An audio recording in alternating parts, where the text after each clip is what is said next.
राजधानी रायपुर के गुड़ियारी दही हांडी मैदान में होने वाले चंपेश्वर शिव महापुराण कथा के आयोजन की तैयारियां लगभग पूर्ण हो चुकी हैं। इस शिव महापुराण कथा का आयोजन काफ़ी भव्य होगा, जिसके लिए लगभग 13 एकड़ में पंडाल बनाया गया है। कथावाचक पंडित प्रदीप मिश्रा शिव महापुराण का कथापाठ करेंगे, जिसमें कई प्रसंग शामिल होंगे।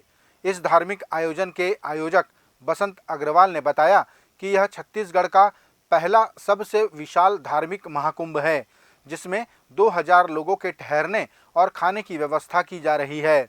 इस शिव महापुराण कथा की शुरुआत 8 नवंबर को शाम 5 बजे भव्य शोभा यात्रा से होगी।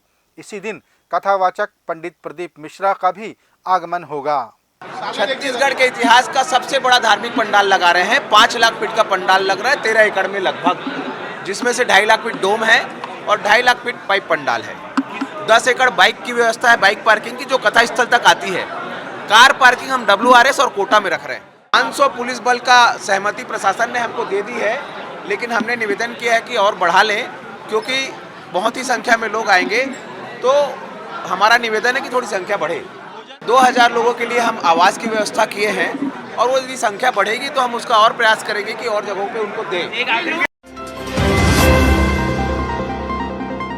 छत्तीसगढ़ भारतीय जनता पार्टी की महिला मोर्चा ने राजभवन तक पैदल मार्च किया। महिला मोर्चा की सदस्यों ने कहा कि छत्तीसगढ़ में कांग्रेस की सरकार ने अपने घोषणा पत्र के 36 वायदों में से एक भी वायदा पूरा नहीं किया।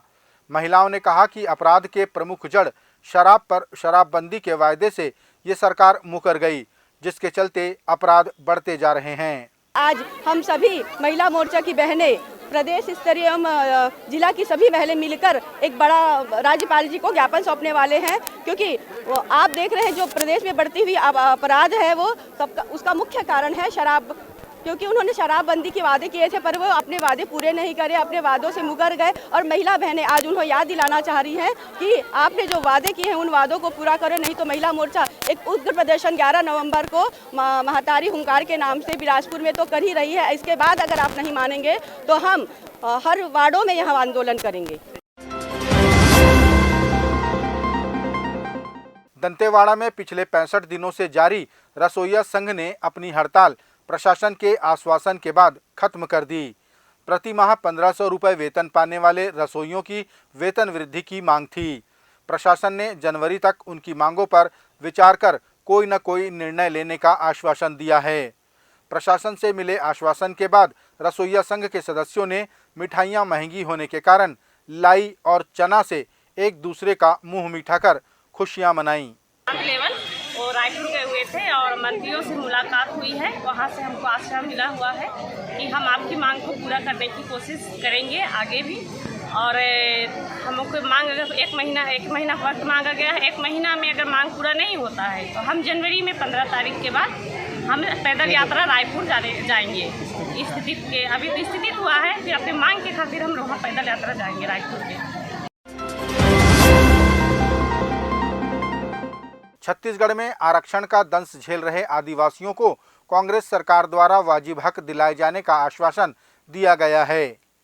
कांग्रेस ने एक बार फिर आरोप लगाया कि भारतीय जनता पार्टी द्वारा पूर्व में की गई गलतियों की वजह से ही आज छत्तीसगढ़ में आदिवासियों का आरक्षण का प्रतिशत कम हुआ है। कांग्रेस संचार विभाग के प्रमुख सुशील आनंद शुक्ला ने कहा कि आरक्षण के मुद्दे पर भारतीय जनता पार्टी फिजूल की राजनीति न करे। हाई कोर्ट से नंदीराम कंवर कमेटी CS की कमेटी को क्यों छुपा के रखा था, भारतीय जनता पार्टी को इसका जवाब देना चाहिए। हमारी सरकार सुप्रीम कोर्ट गई है, मुख्यमंत्री ने कहा है आवश्यकता पड़ने पे हम विधानसभा का विशेष सत्र भी बुलाएंगे। हर संवैधानिक पहलू का विचार किया जा रहा है और आदिवासियों को उनका पूरा हक मिलेगा। इसमें किसी को भी कोई भी सवाल जवाब करने की आवश्यकता नहीं है। भारतीय जनता पार्टी तो इसमें बिल्कुल भी फिजूल की राजनीति मत करे, क्योंकि उसकी लापरवाही का ही नतीजा है कि आज आदिवासी समाज का आरक्षण कम हुआ है और जनता इस बात को बेहतर तरीके से समझ रही है।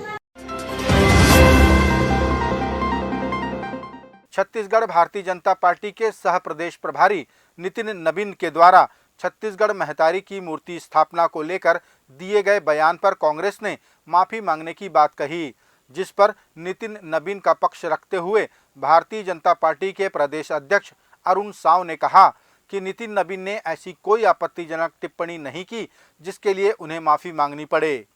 देखिए, मैंने कहा कि हम नितिन नवीन जी ने किसी तरह से छत्तीसगढ़ महतारी के अपमान की कोई बात नहीं कही है। अपनी विफलता को छुपाने के लिए मुख्यमंत्री जी ने इस प्रकार से अनर्गल आरोप लगाए हैं, ये ठीक नहीं है। छत्तीसगढ़ की अस्मिता, छत्तीसगढ़ का मान सम्मान हमें सिखाने की जरूरत नहीं है, क्योंकि छत्तीसगढ़ को अलग राज्य बनाकर छत्तीसगढ़ और छत्तीसगढ़िया लोगों का मान सम्मान बढ़ाने का काम हमने किया है।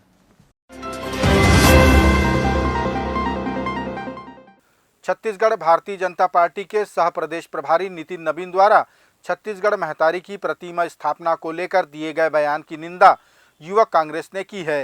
युवक कांग्रेस ने बिलासपुर में नितिन नवीन का पुतला जलाया और प्रदेश की जनता से माफी मांगने को कहा। पुतला दहन का नेतृत्व कर रहे बेलतरा युवा कांग्रेस के अजय यादव ने कहा कि जो पार्टी छत्तीसगढ़ महतारी के बारे में टिप्पणी कर रही है उसे चुनाव में जनता सबक सिखाएगी।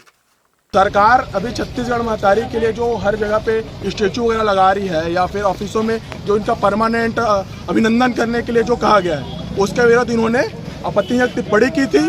पहले तो इनको ये जानना चाहिए छत्तीसगढ़ प्रभारी है तो छत्तीसगढ़ की लोकेलिटी संस्कृति के बारे में जानना चाहिए। ऐसे आकर किसी भी चीज़ों के बारे में टिप्पणी नहीं करनी चाहिए। इसके लिए इनको यहाँ से माफ़ी मांगना होगा।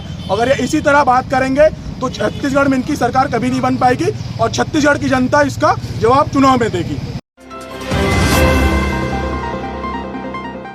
छत्तीसगढ़ भारतीय जनता पार्टी के नेता प्रतिपक्ष नारायण चंदेल ने आरोप लगाया कि प्रदेश की कांग्रेस सरकार बिजली बिल के नाम पर प्रदेश की भोली भाली जनता के जेब में डाका डालने का कार्य कर रही है। चंदेल ने कहा कि बिजली बिल में बेतहाशा वृद्धि की जा रही है और सरकार हाफ बिजली बिल का झूठा हल्ला करके वाहवाही लूटने में लगी है। एक तरफ भूपेश की सरकार ये बात करती है कि हम बिजली बिल को हाफ कर रहे हैं और दूसरी तरफ 10,000 रुपए का करंट बिजली बिल के माध्यम से छत्तीसगढ़ के आम आदमी को लगा है, जो इस भूपेश सरकार के असली चेहरे को उजागर करता है।